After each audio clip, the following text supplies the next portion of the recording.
Halo teman-teman, saya Yosep Samodra. Saya membuat channel ini untuk berbagi tentang skripsi, analisis data, biostatistika, dan hal-hal lain. Jika belum subscribe, bisa tolong bantu subscribe ya. Kita lanjut, kita hari ini akan belajar tentang uji validitas dan uji reliabilitas. Seringkali kita mendengar seperti itu urutannya, uji validitas lalu uji reliabilitas. Padahal yang lebih oke kita menyebutnya sebagai uji reliabilitas baru uji validitas. Kenapa demikian? Karena di uji reliabilitas adalah semacam uji kekompakan. Seberapa pertanyaan-pertanyaan yang diajukan itu stabil, itu dapat diandalkan, reliable terhadap proses pengumpulan datanya itu sendiri.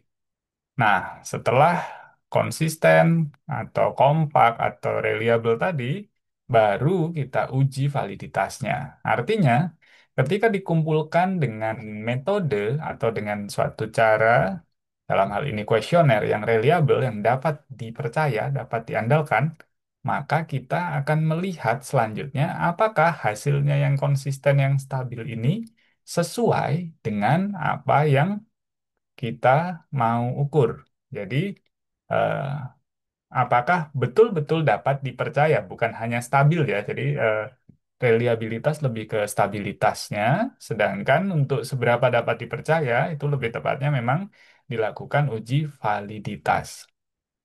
Nah, jadi jika dosenmu menyuruh lakukan uji validitas dan reliabilitas, bisa kamu sampaikan ke beliau yang dimaksud sebetulnya adalah uji reliabilitas dulu, lalu dilakukan uji validitas. Jadi bisa dicoba dikomunikasikan kan mahasiswa kan ya. Jadi harus berani untuk menyampaikan yang benar, bahwa yang benar adalah lakukan dulu uji reliabilitas. Caranya gimana? Jadi pertama load dulu Jamovi-nya. Jika sudah terbuka seperti ini, misalnya di sini ada item 1 sampai item 5 untuk mengukur suatu konstruk gitu ya. Lalu ada nilai totalnya. Jadi yang pertama harus dilakukan, kita mulai dari mana? Uji reliabilitas. Pilih faktor, lalu pilih reliability analysis, lalu masukkan cuma itemnya saja. Lihat di sisi kanan gitu ya. Sisi kanan langsung keluar Cronbach alfanya 0,155. Di bawah 0,5 itu tidak bisa dipakai, tidak reliable. Ya, lalu jika mau menaikkan dengan cara membuang salah satu item, kita bisa centang yang ini. Bagaimana Cronbach alfanya jika ada variabel yang dikeluarkan, tidak mau pakai 5 ini tapi dibuang salah satunya. Kelihatan yang dari 0,155 akan naik tinggi sekali ketika item 5 tidak dipakai. Jadi ketika item 5 dikeluarkan, maka Cronbach alfanya di sini ditulis akan naik jadi 0,2756. Mari kita lihat. Kita hitung lagi. Ya, betul ya. 0,276. Jadi seperti itu. Nah, artinya apa? Ini pun ketika ada yang dikeluarkan lagi tidak akan sampai lebih dari 0,5. Paling bagus itu kalau dia di atas 0,8. 0,7 masih oke lah. Kalau di Cronbach alfanya 0,7 masih cukupan. 0,6 itu agak-agak meragukan. 0,5 kalau untuk anak S1 yang baru mulai mengembangkan atau untuk latihan mengembangkan kuesioner masih oke lah. 0,5, 0,6 lebih dari 0,5 ya. Tapi ketika di bawah 0,5 itu artinya betul-betul tidak reliable, tidak dapat diandalkan. Kita pakai mengukur hasilnya akan sangat variatif, tidak konsisten. Kita lihat lagi, bisa enggak ini sampai lewat 0,5? Ini dibilang, jika item 3 tidak dipakai, kita drop, akan naik jadi 0,3. Mari kita lihat. 0,304.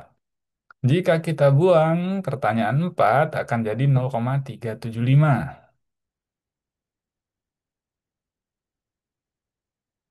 Sudah deh mentok di sini. Jadi kalau pakai item 1 dan item 2, Kronba alfanya mentok di 0,375. Jadi item 1, 2, 3, 4, 5 masih belum reliable untuk dipakai mengukur apapun itu. Ini cuma contoh saja. Tidak reliable sehingga jika ditemukan seperti ini, tidak bisa dilanjutkan ke uji validitas. Kenapa? Karena dari sini saja dia tidak konsisten, tidak stabil, tidak dapat diandalkan. Sehingga meskipun nanti dinyatakan di uji validitasnya valid, ya valid tapi hanya untuk yang orang ini dalam artian di kelompok ini. Ketika nanti ganti orang, ganti lokasi, bedanya bisa jadi jauh sekali gitu. Jadi tidak bisa dipercaya, tidak valid nantinya jika tidak lolos di uji reliabilitas dulu. Dan ini kondisi ini tidak lolos. Kalau mau dicek juga tadi bisa juga kita lihat korelasinya. Kita kembalikan ini item 1 sampai 5 lalu kita centang yang ini item less correlation.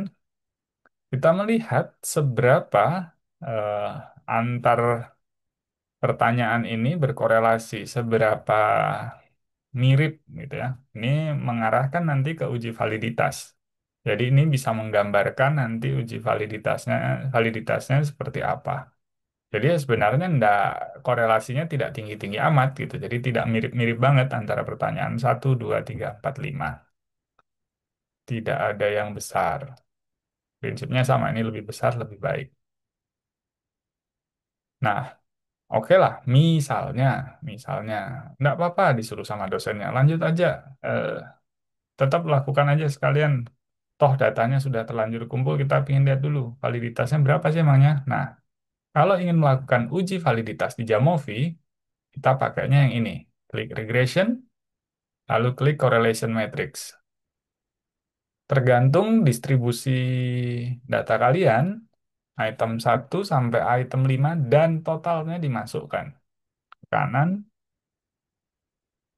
jika normal pakai Pearson. Jika tidak normal, pakainya Spearman.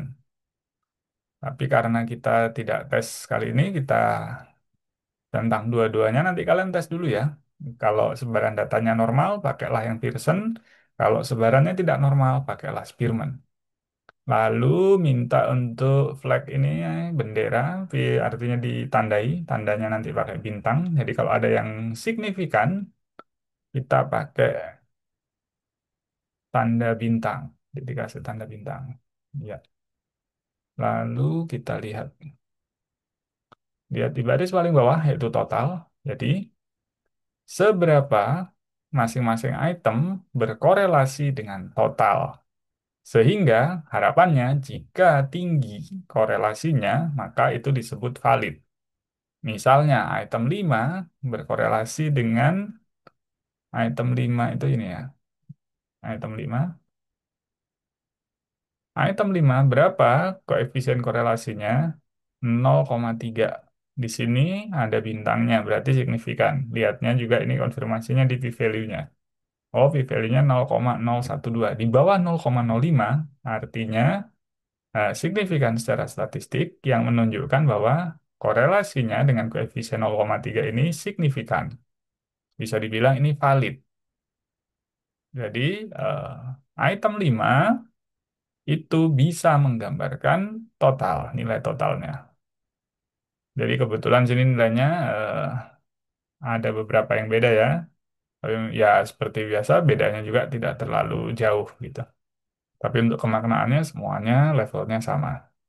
Pada beberapa kasus, jika dia sebaran datanya normal bisa jadi, atau intinya pada set yang lain, bisa jadi nilai Pearson atau Spearman-nya bisa beda jauh. Tapi kalau di sini mirip-mirip, lihat yang di item 5 terhadap nilai total itu cuma 0,3. Yang paling tinggi di sini item 1. Item 1 0,6. Ya, cukupan. Korelasinya cukupan terhadap nilai total. Artinya item 1 menggambarkan nilai total. Harapannya apa? Ya semua, 1, 2, 3, 4, 5 menggambarkan nilai total. Dan di sini, ya, secara statistik demikian. Tapi kita tahu di langkah sebelumnya, uji reliabilitasnya tidak lolos. Jadi apa gunanya jika uji validitasnya valid tapi reliabilitasnya tidak valid? Sehingga beberapa dosen juga betul gitu mewajibkan dua-duanya lolos. Harus lolos uji reliabilitas dan uji validitas. Meskipun juga masih banyak dosen yang kebalik bilangnya harus lolos uji validitas dan reliabilitas. Oke, sekian dari saya. Semoga bermanfaat.